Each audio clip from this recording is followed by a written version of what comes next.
بسم اللہ الرحمن الرحیم۔ آپ صلی اللہ علیہ وسلم فرما رہے تھے کہ تمام اعمال کا دار و مدار نیت پر ہے، اور ہر عمل کا نتیجہ ہر انسان کو اس کی نیت کے مطابق ہی ملے گا۔ بس جس کی ہجرت ترک وطن دولت دنیا حاصل کرنے کے لیے ہو یا کسی عورت سے شادی کرنے کے غرض سے ہو، بس اس کی ہجرت انہی چیزوں کے لیے ہوگی جس کے حاصل کرنے کی نیت سے اس نے ہجرت کی ہے۔ صحیح بخاری حدیث نمبر 1۔ ایک شخص حارث بن ہشام نامی نے ان حضرت صلی اللہ علیہ وسلم سے سوال کیا تھا کہ حضور آپ پر وحی کیسے نازل ہوتی ہے؟ آپ صلی اللہ علیہ وسلم نے فرمایا کہ وحی نازل ہوتے وقت کبھی مجھ کو گھنٹی کی سی آواز محسوس ہوتی ہے، اور وحی کی یہ کیفیت مجھ پر بہت شاق گزرتی ہے۔ جب یہ کیفیت ختم ہو جاتی ہے تو میرا دل و دماغ پر اس فرشتے کے ذریعے نازل شدہ وحی محفوظ ہو جاتی ہے، اور کسی وقت ایسا ہوتا ہے کہ فرشتہ بمشکل انسان میرے پاس آتا ہے اور مجھ سے کلام کرتا ہے۔ بس جب میں اس کا کہا ہوا یاد کر لیتا ہوں۔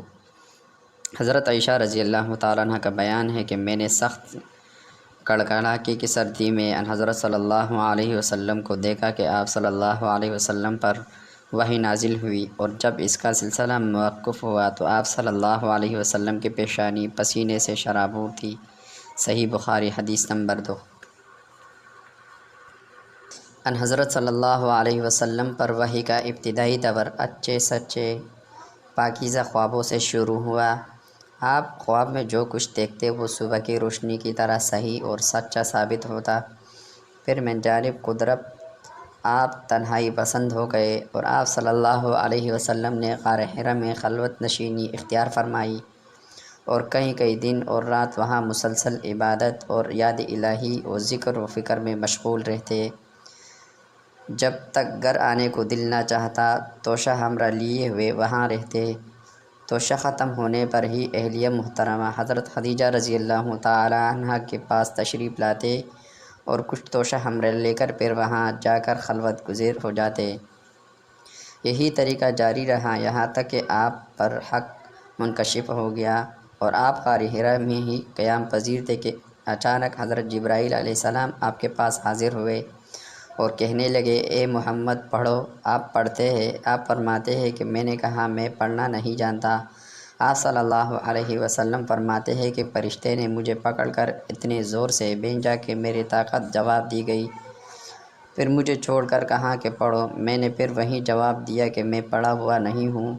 اس فرشتے نے مجھ کو نہایت ہی زور سے بھینچا کہ مجھ کو سخت تکلیف محسوس ہوئی، پھر اس نے کہا پڑھ۔ میں نے کہا میں پڑھا ہوا نہیں ہوں۔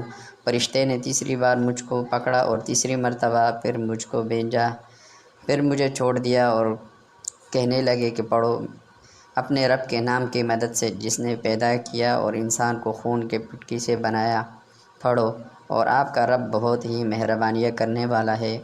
بس یہی آیاتیں آپ حضرت جبرائیل علیہ السلام سے سن کر اس حال میں غار حرا سے واپس ہوئے کہ آپ کا دل اس انوکھے واقعہ سے کانپ رہا تھا۔ آپ حضرت خدیجہ رضی اللہ تعالیٰ عنہ کے ہاں تشریف لائے اور فرمایا کہ مجھے کمبل اڑا دو، مجھے کمبل اڑا دو۔ لوگوں نے آپ کو کمبل اڑا دیا۔ جب آپ کا ڈر جاتا رہا تو آپ نے اپنے زوجہ محترمہ حضرت خدیجہ رضی اللہ تعالیٰ عنہ کو تفصیل کے ساتھ یہ واقعہ سنایا اور فرمانے لگے کہ مجھ کو اب اپنی جان کا خوف ہو گیا ہے۔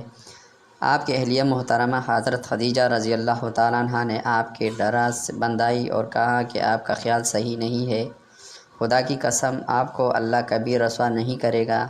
آپ تو اخلاق فاضلہ کے مالک ہیں، آپ تو کمبہ پرور ہیں، بے کسوں کا بوجھ اپنے سر پر رکھ لیتے ہیں، مفلسوں کے لیے آپ کماتے ہیں، مہمان نوازی میں آپ بے مثال ہیں، اور مشکل وقت میں آپ امر حق کا ساتھ دیتے ہیں۔ ایسے اوصاف حسینہ والا انسان یوں بے وقت ذلت و خواری کی موت نہیں پا سکتا۔ پھر مزید تسلی کے لیے حضرت خدیجہ رضی اللہ تعالیٰ عنہ آپ صلی اللہ علیہ وسلم کو ورقہ بن نوفل کے پاس لے گئی، جو اس کے چچا زاد بھائی تھے اور زمانہ جاہلیت میں نصرانی مذہب اختیار کر چکے تھے اور عبرانی زبان کا کاتب تھے۔ چنانچہ انجیل کو بھی حسب منشاء خداوندی عبرانی زبان میں لکھا کرتے تھے۔ انجیل سریانی زبان میں نازل ہوئی تھی، پھر اس کا ترجمہ عبرانی زبان میں ہوا۔ ورقہ اس کو لکھتے تھے، وہ بہت بوڑھے ہو گئے تھے۔ یہاں تک کہ اس کی بینائی بھی رخصت ہو چکی تھی۔ حضرت خدیجہ رضی اللہ تعالیٰ عنہ نے اس کے سامنے اب کے حالات بیان کیے اور کہا کہ اے چچا زاد بھائی، اپنے بھتیجے محمد صلی اللہ علیہ وسلم کے زبانی ذرا اس کی کیفیت سن لیجئے۔ وہ بولے کہ بھتیجے، آپ نے جو کچھ دیکھا ہے اس کی تفصیل سناؤ۔ چنانچہ آپ صلی اللہ علیہ وسلم نے از اول تا آخر پورا واقعہ سنایا، جسے سن کر ورقہ بھی اختیار ہو کر بول اٹھے کہ یہ تو وہی ناموس معزز رازدان فرشتہ ہے جس سے اللہ نے حضرت موسیٰ علیہ السلام پر وحی دے کر بھیجا تھا۔ کاش میں آپ کے اس عہد نبوت کے شروع ہونے پر جوان عمر ہوتا، کاش میں اس وقت تک زندہ رہتا جب تک کہ آپ کی قوم آپ کو اس شہر سے نکال دے گی۔ رسول اللہ صلی اللہ علیہ وسلم نے یہ سن کر تعجب سے پوچھا، کیا وہ لوگ مجھ کو نکال دیں گے حالانکہ میں تو اس میں صادق اور امین و مقبول ہوں؟ ورقہ بولا، ہاں یہ سب کچھ سچ ہے، مگر جو شخص بھی آپ کی طرح امر حق لے کر آیا لوگ اس کے دشمن ہی ہو گئے ہیں۔ اگر مجھے آپ کی نبوت کا وہ زمانہ مل جائے تو میں آپ کی پوری مدد کروں گا۔ مگر ورقہ کچھ دنوں کے بعد انتقال کر گئے۔